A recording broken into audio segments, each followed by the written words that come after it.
요셉은 형들을 처음 마주했을 때, 곡식을 얻기 위해 나왔던 형들을 처음 마주했을 때 정탐꾼 아니냐 그들을 추궁했죠. 그리고 그들의 진실함을 증명하라고 했을 때 이제 그들이 이제 어찌 보면 자기가 정탐꾼이 아님을 그렇게 이야기할 때 자기들은 한 형제다. 이게 여러분 생각해 보세요. 정탐꾼이라고 하면 첩자들이잖아요.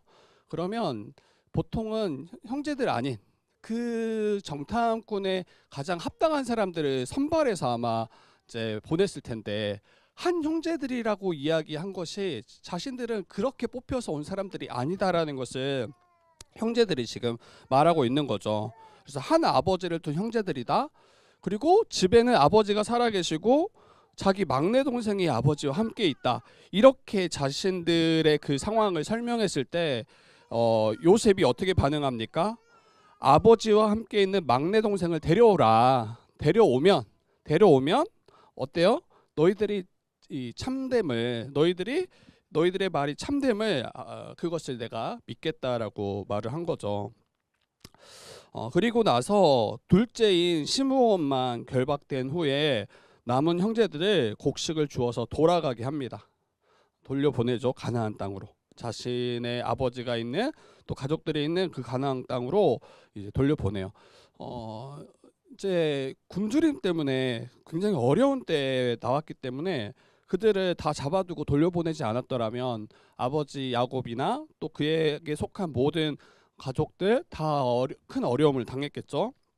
그래서 그 굶주림을 해결하도록 돌려보냅니다. 그리고 가나안 땅으로 돌아와서 형들이 이제 아버지에게 이 소식을 전했을 때 아마 형들뿐 아니라 그 형제들뿐 아니라 야곱도 굉장히 심란했을 거예요. 모든 상황이 좋지가 않아요. 일단 정탐꾼으로 의심받고 있는 상황이고, 그리고 곡식을 얻어서 이제 돌아왔는데 그 곡식이 담겨 있는 자루를 열어보니까 본인들이 가지고 갔던 그 돈이 그대로 그 안에 있는 거예요. 그래서 본래 가져갔던 돈이 그대로 있기 때문에 잘못하면 도둑으로 또 오해받기, 누명 씌우기 아주 좋은 상황인 거죠. 그리고 속절없이 시간은 이제 지나갑니다. 그리고 가져왔던 그 모든 곡식은 다 떨어지게 되는 거죠. 이제는 더 이상 미룰 수 없고 피할 수 없고 양식을 다시 구하기 위해서 지금 돌아가야 되는데, 문제는 베냐민을, 그 막내 동생 베냐민을 데려가지 않으면 이 정탐꾼으로 딱 이제 못 박힐 수밖에 없는 상황인 거죠. 그런데 보내지 않으면 어때요? 이제 굶어 죽는 것, 그것밖에 지금, 보내지 않으면 굶어 죽고 보내면 지금 어떤 어려움이 지금 앞에 있을지 어느 누구도 알 수 없는 그 상황 가운데 놓여 있는 겁니다. 그리고 앞에서도 이야기했지만 야곱이 결코 베냐민을 보내지 않으려고 했죠. 정말 절대 죽어도 못 보낸다라고 그렇게 지금 아주 강경하게 이야기했는데, 이 아들 중에 유다가 야곱을 설득하기 시작합니다. 막내 베냐민을 보내주기를 간구하죠. 아우를 우리와 함께 보내시면 우리가 곧 애굽으로 갈 것이다. 이게 이제 43장 9절 말씀이에요. 그러면 우리와 아버지와 우리 어린 아이들이 다 살고 죽지 아니할 것이다. 보내지 않으면 다 죽는다는 거예요. 곡식을 얻지 못하니까. 그리고 자신이 베냐민을 위해서 담보가 되겠다라고 이야기하는데, 이 담보라는 그 여기에서 단어는 자기가 책임지겠다라는 거예요. 이 막내 아들 베냐민, 그를 위해서 자신이 책임을 다 질 테니까 자기 믿고 보내주십시오라고 이야기하는 거예요. 그리고 만일 베냐민을 아버지 앞에 다시 데려오지 못한다면 평생토록 아버지 앞에서 그 죄값을 제가 받겠습니다라고 이야기합니다. 그게 43장 9절 말씀이에요.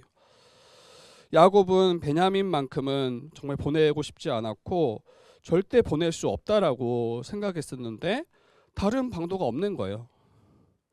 다른 어떤 길이 없기 때문에 막내 아들 베냐민을 함께 데리고 다녀오도록 허락합니다.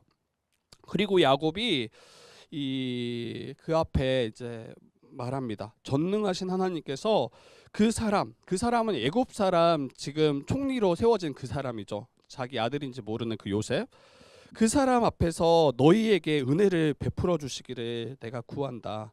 지금 붙잡혀 있는 시므온과 함께 가는 베냐민이 무사히 돌아오기를 내가 구한다라고 말해요. 그리고 내가 자녀를 잃을 것이다라고 잃을 각오를 하고 보내는 거예요.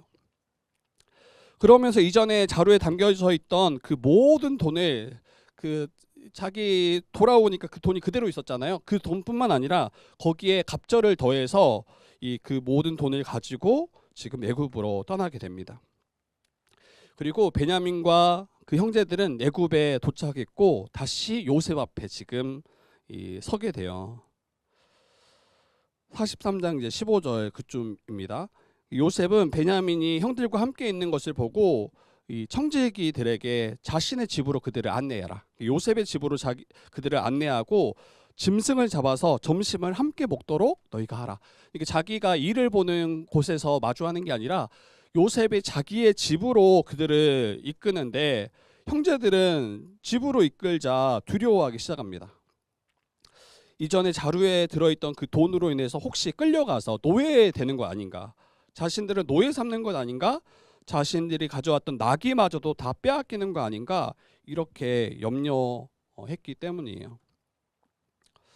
그리고 요셉이 돌아오기 전에 청지기, 이제 그 관리자죠, 이 요셉의 청지기에게 형제들이 미리 말을 하는데 자신들이 가져왔던 그 자루 안에 이 돈이 그대로 있었다. 이걸 이제 다 하나하나 다 이야기를 하죠. 근데 그 청지기가 말하는 게 자루에 돈이 있었더라면 그건 너희 하나님께서, 너희 아버지 하나님께서 너희 자루에 넣어 주신 걸 것이다. 그리고 너희들이 가져왔던 그 돈은 분명히 내가 이미 다 받았다. 그리고 이게 아무런 문제가 없다라는 거예요. 형들이 가장 긴장하고 가장 큰 위험이라고 여겼던 지점이 바로 그 지점이었죠. 자루에 발견되었던 그 돈. 어느 누구도 그 돈을 자루에 넣은 자가 없는데 돌아와서 보니까 그 돈이 그곳에 있는 거죠. 근데 그것을 문제 삼을 줄 알았는데 그 돈에 대해서는 아무런 문제가 없다라고 확인해 준 장면입니다. 그리고 요셉이 집에 도착해서 이 형제들에게 너희 아버지 잘 계시냐, 안녕하시냐 이렇게 안부를 묻고, 또 자기의 동생 베냐민을 보고 너희들이 말했던 그 동생이 그냐 이렇게 묻습니다.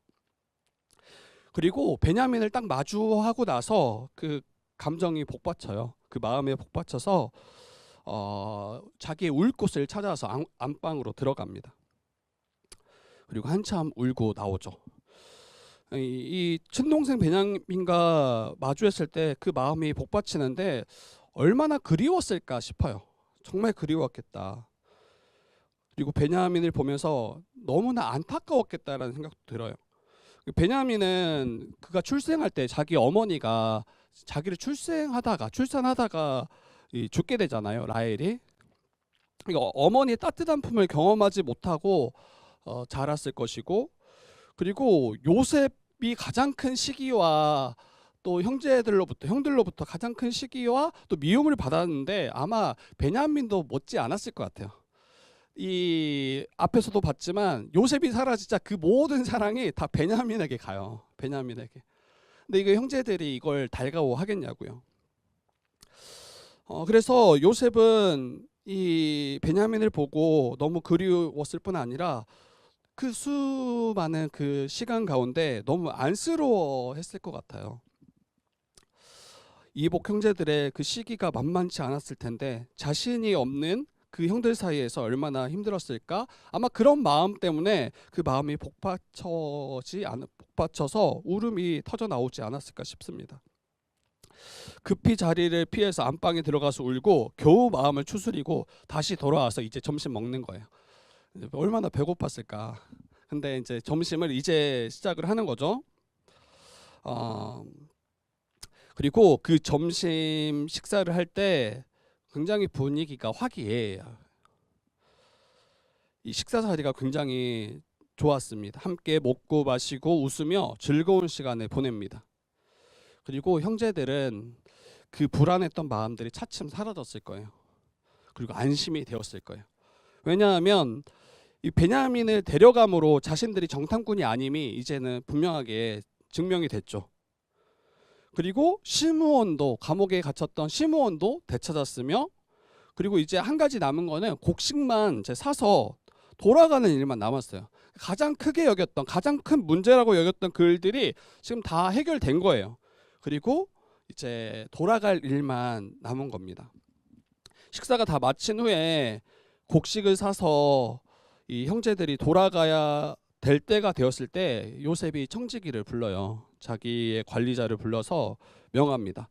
양식을 각 자루에 가득 가져갈 수 있을 만큼 가득 채워라. 그리고 돈도 각 사람의 자루에 도로 넣으라라고 이야기해요. 그리고 막내 베냐민의 자루에 자신의 은잔을 함께 넣으라라고 명합니다. 그러니까 돈을 다시 넣는 것까지는 제가 볼 때는 큰 문제가 없는 것 같아요. 왜냐하면 이전에도 돈을 그 자루에 다시 도로 넣어서 돌려보냈잖아요. 그렇기 때문에 이게 약간의 호의로 느껴질 수 있는데, 문제는 요셉이 쓰는 은잔입니다. 그리고 이 형제들이 성읍에 나가서 얼마 가지 않았을 때 빨리 쫓아가라고 이야기해요. 빨리 쫓아가서 어찌해서 은잔을 훔쳤는지, 어찌 선을 악으로 갚는지 호통을 치며 그들에게 물으라고 말하는 거죠.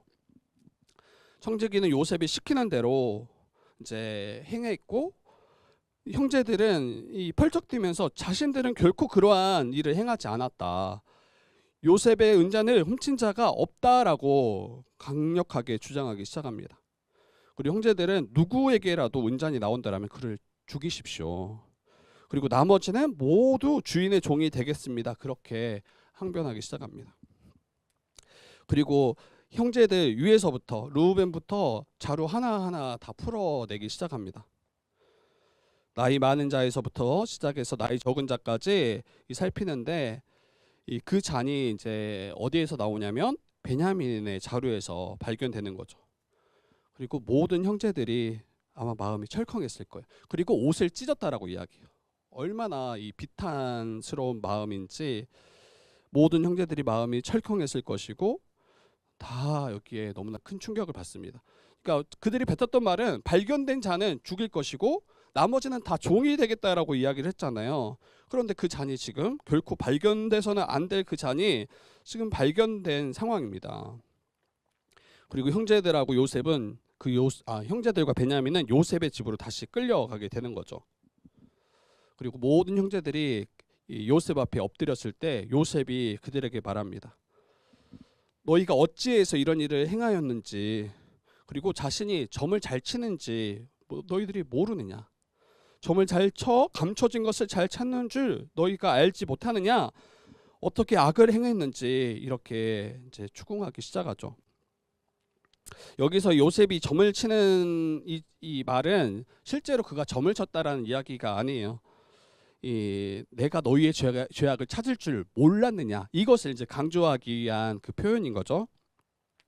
근데 그 말을 다 듣고 유다가 형제들을 대표해서 말합니다. 무슨 말을 하겠습니까? 어떻게 우리의 정직함을 나타내겠습니까? 그리고 하나님께서 종들의 죄악을 찾아내셨으니 우리와 이 잔이 발견된 자가 다 주의 노예가 될 것입니다 라고 말해요.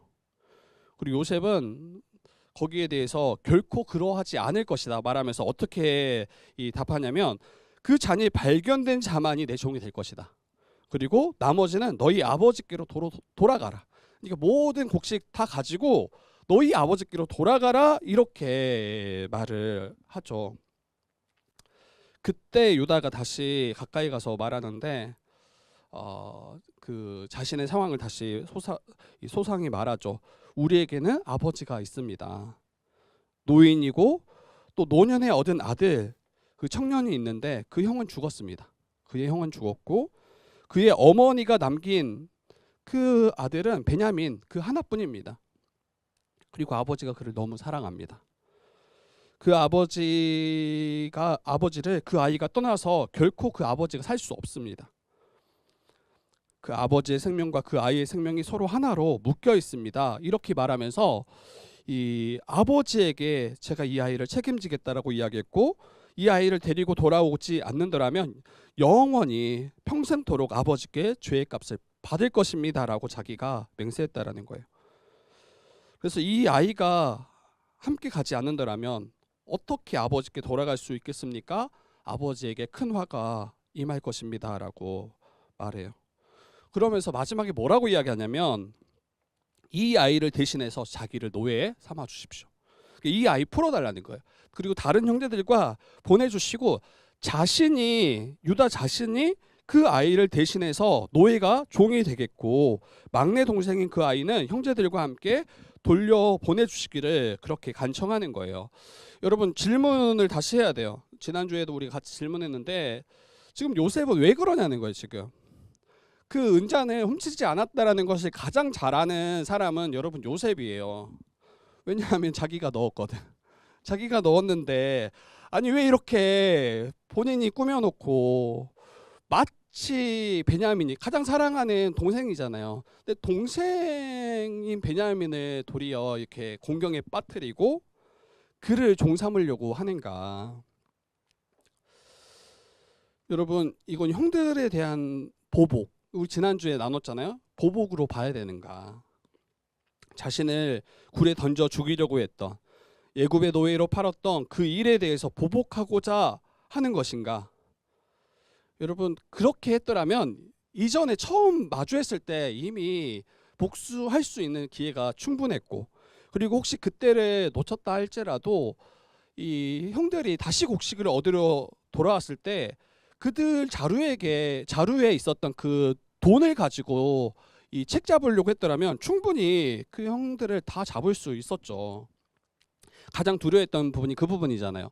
자기의 자루에 발견되어졌던 그 돈이 결국 자신들이 도둑으로 오해받을 것이고 이 일로 인해서 큰 해를 당할 거라고 이렇게 여겼는데, 거기에 대해서는 아무것도 아닌 것처럼, 아무 일도 아닌 것처럼 넘어갔던 일이 되었죠. 그런데 왜 갑자기 이 베냐민의 자루에 은잔을 집어넣고 또 그의 형제들의 공경에 밀어 넣냐는 거예요. 이게 이해가 참 되지 않은 지점이 됩니다. 여러분, 지난주에 다루었던 주제와 계속 연결돼요. 지난주에 다루었던 주제와 연결되는데 40장, 41장, 42장 그리고 45장까지 이 큰 주제 여러분 기억하시죠? 큰 주제가 여러분 생명과 죽음이라고 했어요. 생명과 죽음. 40장에는 떡 맡은 관원장과 술 맡은 관원장 두 사람의 그 생명과 죽음에 대한 이야기.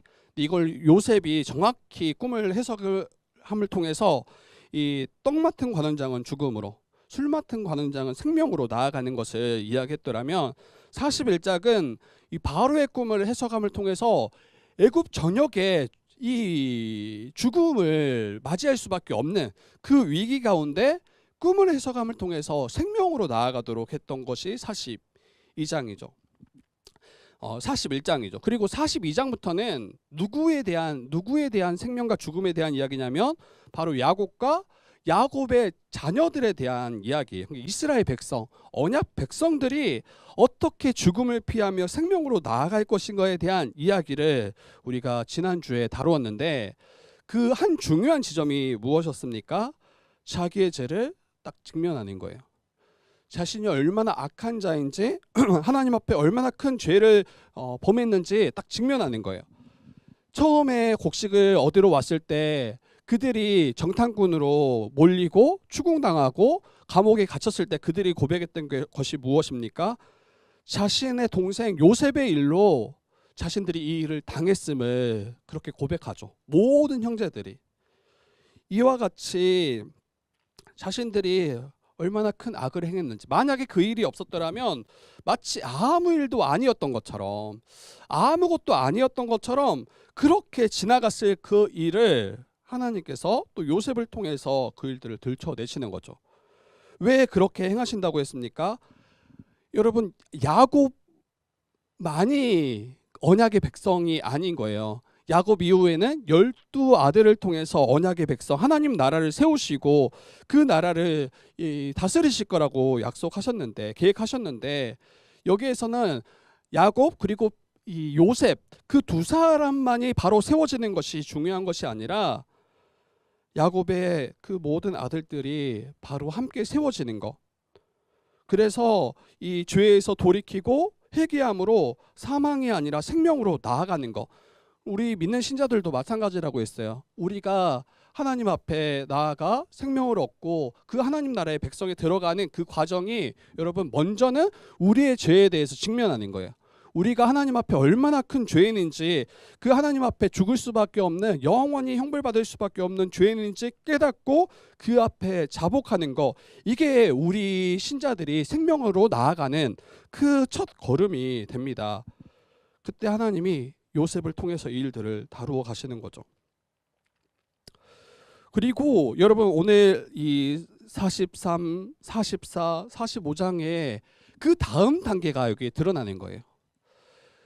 단순히 자기 죄에 대해서 후회하고 자복하고 거기에 대해서 내가 죄인입니다 고백하는 것에 그치는 것이 아니라, 이 죄에 대해서 하나님은 어떻게 다루시는가를, 그래서 어떻게 우리를 생명으로 나아가게 하시는가를 더 다루는데, 바로 그 장면이 오늘 이 본문입니다.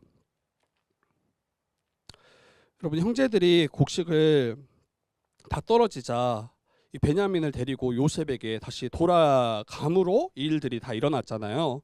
그리고 베냐민의 자루에 은잔을 넣어둠으로 이 베냐민이 이제 노예가 될 수밖에 없는 그 상황이잖아요. 그때 다른 형제들이 이 일에 대해서 어떻게 반응하는가가 여기에 포인트예요. 여러분, 베냐민이 처한 이 상황은 요셉이 처했던 상황과 굉장히 유사해요. 그러니까 요셉이 그것을 의도적으로 이 일들을 지금 계획하고 이 일들을 지금 끌어가고 있다는 것을 보게 돼요. 은잔을 숨겨서 지금 베냐민이 죽을 수밖에 없거나 아니면 종이 될 수밖에 없는 상황이잖아요. 실제로 요셉이 처음에 구덩이에 던져졌을 때, 형들로 인해서 던져졌을 때 여러분 죽을 위기에 있었고, 그리고 형들로 인해서 노예로 팔려갈 수밖에 없었던 상황이 요셉의 상황이었잖아요. 근데 자기 동생 베냐민이 그와 비슷한 상황에 지금 처해져 있다라는 거예요. 그러면 그때 형들이 어떻게 반응하냐는 거예요. 이전에는 요셉을 향해서는 어떻게 반응했냐면 도리어 죽이려 하고, 어떻게든 죽이려 하고, 차마 죽이지 못해서 도리어 그 한 사람 유다로 인해서 노예로 팔려가는 것이 요셉의 상황이었어요. 그들이 그렇게 반응하고 그 일들을 그렇게 다루었단 말이에요. 그런데 지금 이 베냐민에게는 어떻게 반응하고 행하는지, 막내 동생이 베냐민이 그 같은 상황에, 그 위기에 처했을 때, 여러분, 만약에 이전과 같은 삶의 방식이었더라면 형제들은 이 일을 어떻게 처리했을까요? 굉장히 좋은 기회예요. 굉장히 좋은 기회예요. 왜냐하면 자신들이 손대지 않고도 베냐민을 제거할 수 있는 기회인 거예요. 아무리 아버지에게 내가 그 베냐민을 지키겠다, 책임지겠다 말했다 할지라도, 여러분, 어쩔 수 없었다라고 말하면 끝날 이야기예요. 그렇지 않나요? 아니, 본인들이 의도하지도 않았는데, 지금 본인들이 은잔을 숨겨둔 게 아니잖아요. 요셉이 숨겨둔 거잖아요. 그런데 그게 지금 드러난 거잖아요. 그러면 형들이 아마 베냐민에게 이렇게 이야기했겠죠. 나는 너를 믿었는데 너는 이러지 않을 줄 알았는데. 그러면서 은잔이 발견됐을 때 도리어 베냐민에게 손가락질하거나 어쩔 수 없다 하면서 그 베냐민을 그냥 넘겨버릴 수 있는, 그러면서 형들에게 필요한 것은 여러분 다른 게 아니라 베냐민의 옷 한 벌일 수 있어요. 마치 요셉이 죽음을 알리기 위해서 피를 묻혀서 자기 아버지에게 그 옷을 돌려주었던 것처럼 다 찢겨진 그 옷, 베냐민의 그 옷을 취해서 아버지에게 던져주면서 베냐민도 이와 같이 더 이상 돌아올 수 없음을 그렇게 행할 수 있었던 거죠.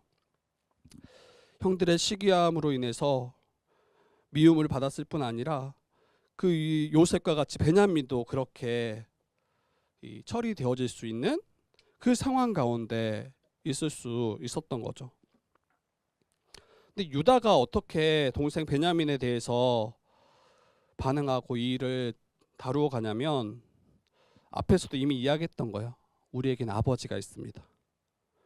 그는 노인이고 노년에 얻은 그 아들 청년이 있는데 그 형은 이미 죽었고 그의 어머니가 남긴 것은 베냐민 그 하나뿐입니다. 아버지가 그를 너무 사랑합니다. 그 아버지를 떠나서 그 아이가 아버지를 떠나서 아버지가 살 수 없습니다. 그렇기 때문에 내가 그 아이 대신해서 노예가 되겠습니다. 그 아이를 풀어주십시오. 이게 지금 유다의 반응인 거예요. 유다의 반응. 이전에 넘어졌던 그 똑같은 자리에서 완전히 다른 삶의 방식과 방향으로 지금 나아가고 있는 거예요. 유다는 베냐민에게 악을 행하는 것으로 나아가지 않고 그것을 그치고 도리어 아버지가 얼마나 그를 사랑하는지 또 그 아버지에게 이 아이가 얼마나 필요하는지 그리고 그 아이를 건져내기 위해서 자신이 도리어 노예가 되고 그 위기에 자기가 빠지겠다라고 그렇게 강구하는 모습을 요셉이 딱 마주하죠. 그리고 요셉이 어떻게 반응합니까? 펑펑 울기 시작해요. 펑펑 울기 시작해요. 그러면서 자기가 요셉임을 자기가 당신들의 그 동생 요셉임을 밝힙니다. 여러분 성경이 말하는 회개에 대해서 다시 생각해 봐야 돼요. 이전에 자신의 범죄에 대해서 알고 그 일에 대해서 후회하는 것, 이 정도까지가 우리가 쉽게 생각하는 회개였던 것 같아요. 우리의 그 기도, 하나님 앞에 애통해하고 후회하는 그 기도. 그런데 여러분 그 참된 회개가 이루어졌는지 우리가 확인해야 되는, 점검해야 되는 지점은 어디냐면 똑같거나 비슷한 상황에 딱 마주했을 때 그때 우리는 이전과 같은 방식으로 행하며 나아가고 있는지 아니면 아예 새롭고 아예 다른 삶의 방식과 삶의 태도로 그 일들을 마주하고 있는지 이것을 점검하셔야 돼요. 그 죄에 대해서 끊어냈을 뿐 아니라 이전의 삶의 방향과 다른 이전의 삶의 방향과 다른 삶의 방향으로 내가 나아가는 거, 돌이키는 거예요. 회개는 돌이키는 거예요. 그 방향에서 턴해서 정말 이것이 하나님 앞에 죄가 됨을 알고 이게 하나님의 뜻을 불순종하고 거역하는 일임을 알고 그와 다른 방향으로 나아가는 것이 거기까지가 회개입니다. 이전에는 죄의 지배를 받아서 나만을 위해서 살았던 자가 우리예요. 나의 시간, 나의 재능, 나의 물질이 마치 다 내 것인 양 그렇게 살아갔던 자기만을 위해서 그것들을 사용하고 살았던 자들이 바로 우리였어요. 그리고 나와 맞지 않은 이들을 향해서 은근히 미워하고 은근히 무시하고 시기하며 조롱하며 살아왔던 삶의 방식과 태도가 이전의 나의 모습이었어요. 그것을 본능적으로 이게 괜찮다라고 여기며 그것을 힘썼던 자들이 바로 우리였죠. 그런데 회개는 이런 이전의 삶의 방식과 방향에서 돌이키는 거예요. 자기만을 위해 살았던 삶의 방향과 방식에 대해서 애통할 뿐 아니라 그 삶을 중단하는 데까지 그치면 안 돼요. 중단하는 것도 어려워요. 우리로서는. 그런데 중단하는 것이 아니라 하나님이 원하시는 방향으로 나아가는 것까지가 이게 성경이 말하는 회개임을 우리는 기억해야 됩니다. 자신을 통해서 하나님께서 영광 받으시는 그 방향으로 그러한 삶으로 살아가기를 힘쓰는 것. 여러분 이미 수없이 이야기했지만 교회에 출석함이 우리가 참된 신자임을 결코 보증하지 않아요. 예배에 나와서 있는 그 자리가 우리를 신자라고 보증할 수 없습니다. 조금 더 나아가면 자신의 죄된 삶에 대해서 후회하며 눈물로 기도하는 것, 이것도 우리의 회개라고 말할 수 없어요. 그것이 확실한 회개의 증거가 아닙니다. 무엇으로 우리의 회개가 참되다라고 증명할 수 있겠습니까? 무엇으로 우리 안에 성령이 계심을 증명할 수 있겠습니까? 여러분 삶의 방향, 열매밖에 없어요. 더 이상 자기 자신만을 위해서 살아가지 않아요. 더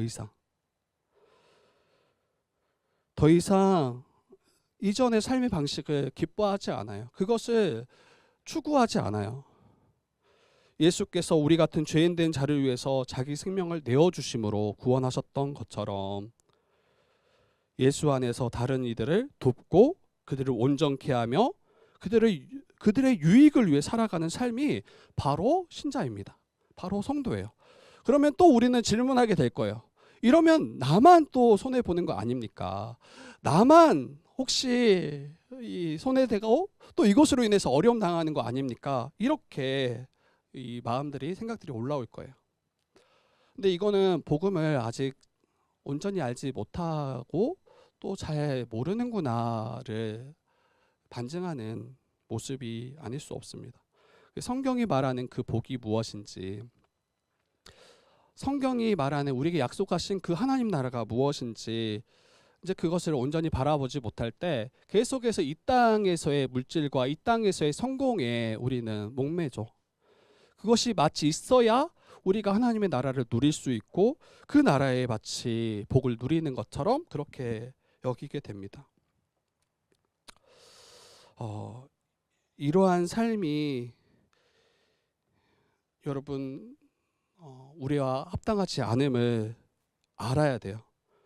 그리고 이러한 삶의 방향에서 돌이켜서 정말 주님의 그 사랑과 섬김이 우리에게 참되고 또 그러한 삶의 방향이 내게 가장 복되다라는 것을 인정하고 따라가는 것, 이게 바로 성경이 말하는 회개입니다. 다시 말씀드리지만 여러분 이 종교 행위에 속지 마세요. 교회 출석하고 몇 가지 행하는 그 섬김들이 그리고 믿는다라고 말하는 그 우리의 몇 마디 말들이 결코 우리를 구원에 이르게 할 수 없어요. 그게 중요하지 않다라는 이야기가 아니에요. 그것이 필요하지만 그것이 우리를 구원에 이르게 할 수 없다라는 거예요. 참된 믿음만이 또 그 믿음으로 말미암아 일어난 우리의 회개만이 여러분 우리가 구원으로 나아가는 통로예요. 통로. 예수 그리스도의 영이 정말 저와 여러분 가운데 거하신더라면, 하나님의 영이 저와 여러분들 안에 거하신더라면 하나님의 뜻인 하나님 사랑, 이웃 사랑이 우리의 삶에서 계속 열매 맺어 가야 합니다. 그래서 우리 자신에게 스스로 물어보셔야 돼요. 나는 주의 백성으로서, 나는 교회로서 나와 함께하는 지체들을 정말 나와 같은 존재로 여기는가? 나와 한 몸 된 지체로 여기는가? 그리고 자신과 같이 사랑하기를 이것을 기뻐하고 이것을 힘쓰는가? 한 몸 한 가족으로 여기며 함께 이 하나님 나라를 소망하며 살아가고 있는가? 이것을 점검하셔야 돼요. 아니면 나머지 모든 삶의 일들은 종교 행위가 될 거예요. 종교적인 행위로 그쳐질 것이고 결국에는 교회가 정한 몇 가지 프로그램, 그것을 따라가는 것으로 자기의 신앙을 참이라고 여기며 살아가게 될 것입니다. 성경은 성도에 대해서 이렇게 말해요. 그런즉 누구든지 그리스도 안에 있으면 새로운 피조물이라. 이전 것은 지나갔으니 보라 새 것이 되었도다. 완전히 새로운 존재가 되었음을 성경은 이야기해요. 그래서 이전의 그 삶의 방식과 삶의 태도, 삶의 방향이 결코 우리에게 합당하지 않음을 분명히 알고 그 주님이 걸어가셨던 그 길을 따라가는 것, 그게 바로 성경이 신자에게 바라고 요구하고 그러한 자가 성도라고 이야기합니다. 이전 것은 여러분 다 지나갔어요. 이전 것은 다 지나갔다. 그리고 새 것이 되었음을 여러분 잊지 마십시오. 종교 행위에 속지 마시고 이 자리에 있는 것에 속지 마시고 내가 정말 나를 위해서 나의 인생, 자기를 위해서 난 살아가는지 아니면 그리스도와 정말 이 복음과 또 주 안에서 한 몸 된 지체들을 위해서 살아가는 인생임을 분명히 알고 고백하며 따라가는지 이것을 점검하셔야 됩니다. 여러분 평소에는 일상에서는 지체들을 한 몸으로 한 가족으로 여기지 않고 살아간다면 주일에 우리 만나는 이 시간에는 그렇게 살아가는 것처럼 보일 수 있어요, 여러분 실제로. 근데 우리가 평소에 우리 지체들을 어떻게 여기며 살아가냐는 거예요. 평소에 우리 지체들을 나와 같은 한 몸으로 한 가족으로 여기며 살아가지 않고 다른 지체들을 위해서 살아갈 마음도 없고 하나님 앞에 자신을 거룩한 백성으로 여기지 않고 살아간다면 여러분 자기를 속이는 일이에요. 다른 형제와 자매를 속이는 일이에요. 그리고 여전히 마음속 깊은 곳에서는 어떻게 하면 나를 위해서 좋은 것을 선택하고 나를 어떻게 만족시키며 나를 어떻게 기쁘게 하며 또 내가 마음껏 분노하고 싶을 때 분노하고 정말 어떻게든 이기적이며 어떻게든 교만하며 마음껏 자기를 사랑하며 마음껏 탐욕으로 나아가는 그러한 삶의 방식이 여전히 내 안에 있더라면 여러분 이게 우리가 돌이켜야 되는 회개해야 되는 지점이 될 것입니다. 상황을 딱 마주했을 때 아까도 이야기했지만 똑같은 상황이 마주했을 때 나는 어떻게 반응하는가 여기가 포인트예요. 딱 그 상황이 딱 닥쳤을 때 똑같이 미워하고 똑같이 이기적이며 똑같이 험담하고 비방하며 음란하며 자기만을 위한 인생으로 살아가고 있더라면 여러분 그때 다 드러나는 거예요. 우리의 삶이 다 드러날 수밖에 없다. 근데 그때 유다와 같이 이전의 삶의 방식과 방향이 아닌 정말 자기 동생을 위해서 자기를 내어주는 데까지 나아가는 그 모습이 이것이 옳다라고 여기며 이것을 위해 살아가고 있는 삶이 우리 안에 있더라면 여러분 정말 기뻐하셔도 돼요. 정말 하나님이 원하시고 바라시고 기뻐하시는 참된 신자가 분명하다라고 생각이 됩니다. 이것은 그런 행위를 여러분들이 힘쓰십시오 이런 이야기가 아니에요. 믿음이 있을 때 그런 삶의 방향이 내게 너무 감사하고 또 이것을 도리어 기뻐하는 것이 이 믿음이 우리에게 허락하신 은혜입니다. 여러분 마지막으로 한 가지 더 이야기하고 마칠 텐데 요셉이 유다의 이야기를 듣고 그 이야기를 듣고 정을 억제하지 못해요. 아까도 이야기했지만 그리고 소리쳐서 모든 사람들을 다 물러가게 해요. 그리고 형제들에게 자신이 요셉임을 알립니다. 그리고 큰 소리로 울어요. 큰 소리로 울어요. 그리고 형들에게 말합니다. 나는 요셉입니다. 내 아버지가 정말 아직 살아 계십니까? 그리고 모든 형제들이 그 요셉임을 들었을 때 정말 깜짝 놀랐을 거예요. 그리고 아무 말도 못해요. 형제들이 요셉이냐 너가 정말 요셉이냐 이렇게 아무도 말 못해요. 왜? 자신들이 행한 걸 아니까. 자신들이 무슨 말을 하겠어요. 무슨 말을 하겠어요. 아무 말도 못하고 그냥 깜짝 놀라서 어안이 벙벙한 상태에 있습니다. 요셉은 형들에게 가까이 오라고 이야기해요. 그리고 다시 말합니다. 나는 당신들의 아우 요셉입니다. 우리 5절 한번 읽어봅시다. 5절. 요셉이 그 유다의 말을 듣고 또 자신이 요셉임을 밝히고 나서 어떻게 답하는지 한번 봅시다. 우리 5절입니다. 당신들이 나를 이곳에 팔았다고 해서 근심하지 마소서, 한탄하지 마소서. 하나님이 생명을 구원하시려고 나를 당신들보다 먼저 보내셨나이다. 우리 7절 8절도 한번 봅시다. 7절 8절 같이 보겠습니다. 시작. 하나님이 큰 구원으로 당신들의 생명을 보존하고 당신들의 후손을 세상에 두시려고 나를 당신들보다 먼저 보내셨나니 그런즉 나를 이리로 보낸 이는 당신들이 아니요 하나님이시라. 하나님이 나를 바로에게 아버지로 삼으시고 그 온 집의 주로 삼으시며 애굽 온 땅의 통치자로 삼으셨나이다. 아멘. 요셉임을 밝히고 나서 형들을 향해서 자신을 노예로 팔았던 형들을 향해서 큰 분을 바라거나 그들을 사로잡아서 몇 배로 갚아주지 않았습니다. 도리어 나를 이곳에 팔았다고 해서 근심하지 마십시오. 한탄하지 마십시오. 이 한탄이라는 것은 큰 분을 말해요. 서로가 서로에서 향해서 왜 내가 요셉을 팔았는가 막 후회하면서 이제 도무지 해결할 수 없으니까 막 자신에게도 화가 날 것이고 막 이런 모습인 거죠. 근데 한탄하지도 마십시오. 그러면서 뭐라고 답하냐면 하나님이 생명을 구원하시려고 나를 당신보다 먼저 보내셨습니다. 하나님께서 큰 구원으로 당신들의 생명을 보존하고 당신들의 후손을 이 세상에 두시려고 나를 당신들보다 먼저 보내셨습니다. 그러면서 기가 막힌 말을 하는데 나를 이리로 보낸 이는 당신들이 아닙니다. 하나님이십니다. 그리고 그 하나님께서 나로 바로에게 아버지 되게 하고 그 애굽 온 집의 주로 자기를 삼아서 온 땅의 통치자로 삼으셨습니다. 이렇게 답합니다.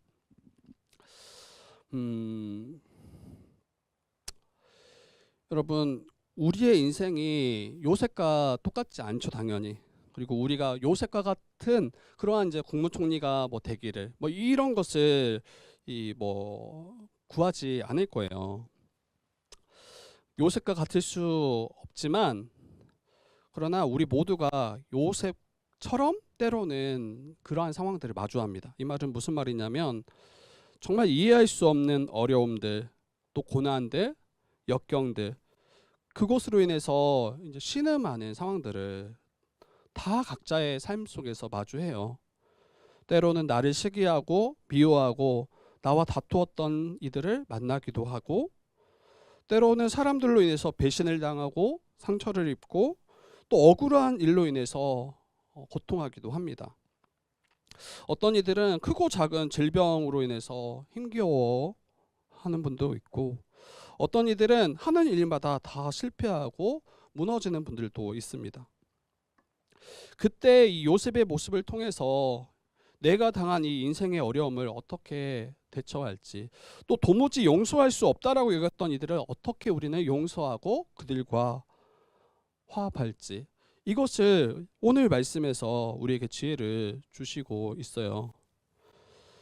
우리의 인생에서 그 어느 일 하나도 여러분 우연히 일어나지 않았다라는 것을 우리가 아셔야 돼요.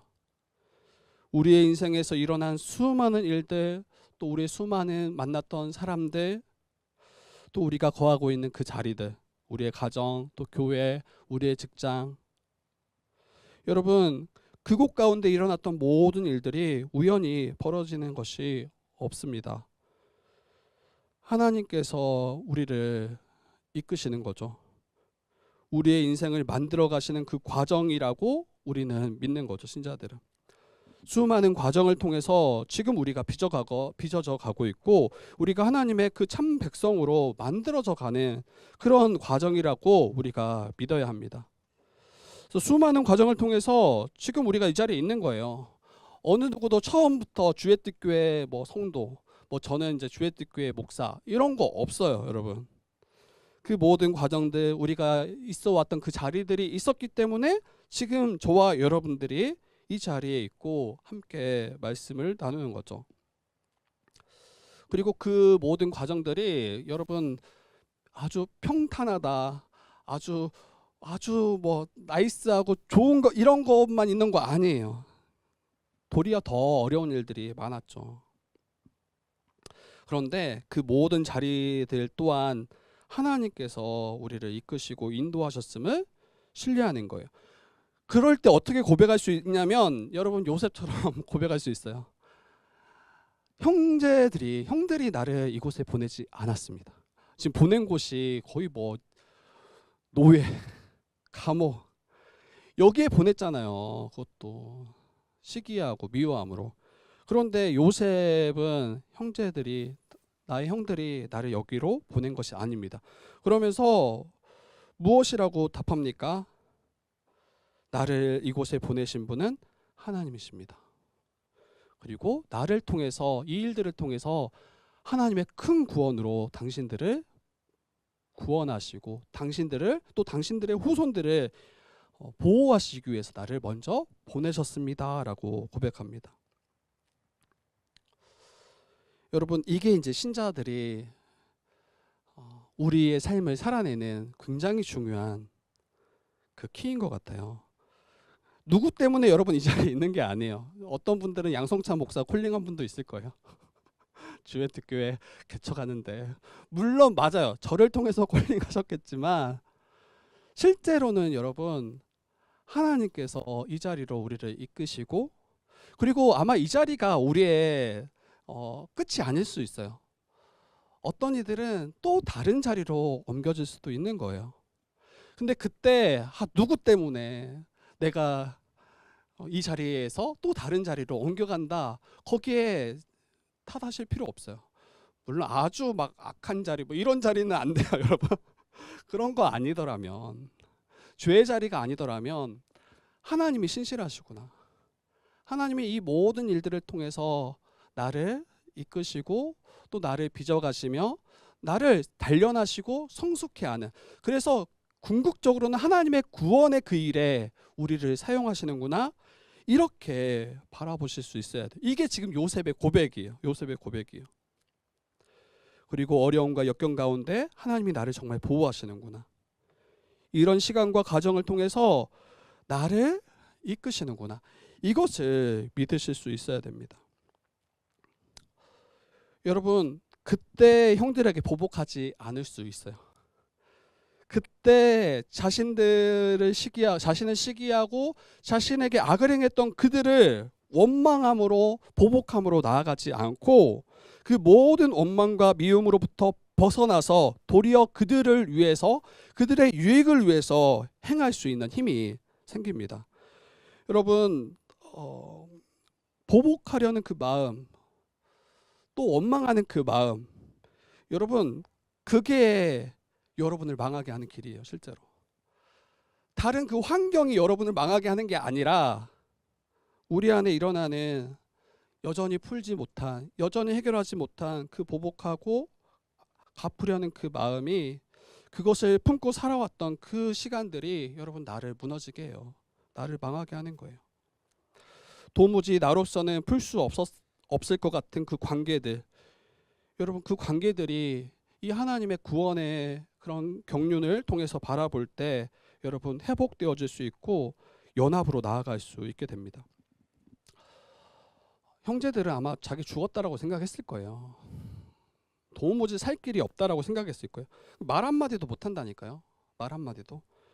그런데 이 모든 하나님의 구원의 경륜을 요셉이 형들에게 말하자. 한탄하지도 마십시오. 근심하지도 마십시오.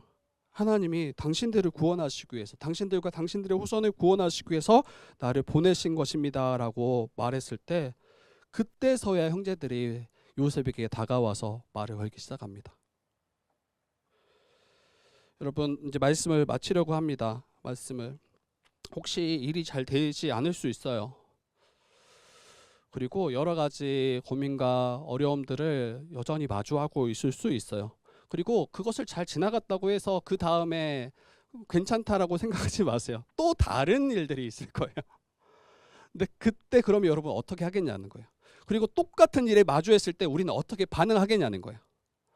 다시 이야기하지만 참된 회개는, 또 우리 참된 믿음은 이전과 같은 방식과 삶의 태도로 그것을 마주하지 않고 이제는 완전히 새로운 존재로 또 하나님의 그 주권을 인정하고 신뢰함으로 우리의 걸음을 걸어가셔야 돼요. 그러면 어때요? 지금 있는 그 자리에서 최선을 다하게 돼요. 지금 있는 자리에서 하나님의 주권을 신뢰함으로 믿음으로 살아가게 돼요. 그리고 지금 있는 그 자리에서 회복과 연합을 위해서 힘써서 그 자리에서 하나님의 나라를 누리게 될 것입니다. 여기서 경험하셔야 돼요. 그래야 다음에도 경험할 수 있어요. 물론 꼭 여기서 경험하지 않을 수 있어요, 여러분. 뭐 5년 후, 10년 후도 근데 반드시 경험해야 돼요. 그래야 되지 않을까요? 물론 주님 다시 오시기까지 좀 많이 더디신 분도 있을 수 있어요. 근데 너무 안타까울 것 같아. 계속 그 불편하고 안 좋은 그 마음으로 계속 살아가야 될 거 아니에요. 해결하지 못하고 또 이것을 회피하고 또 도망치며 살아가게 될 거 아니에요.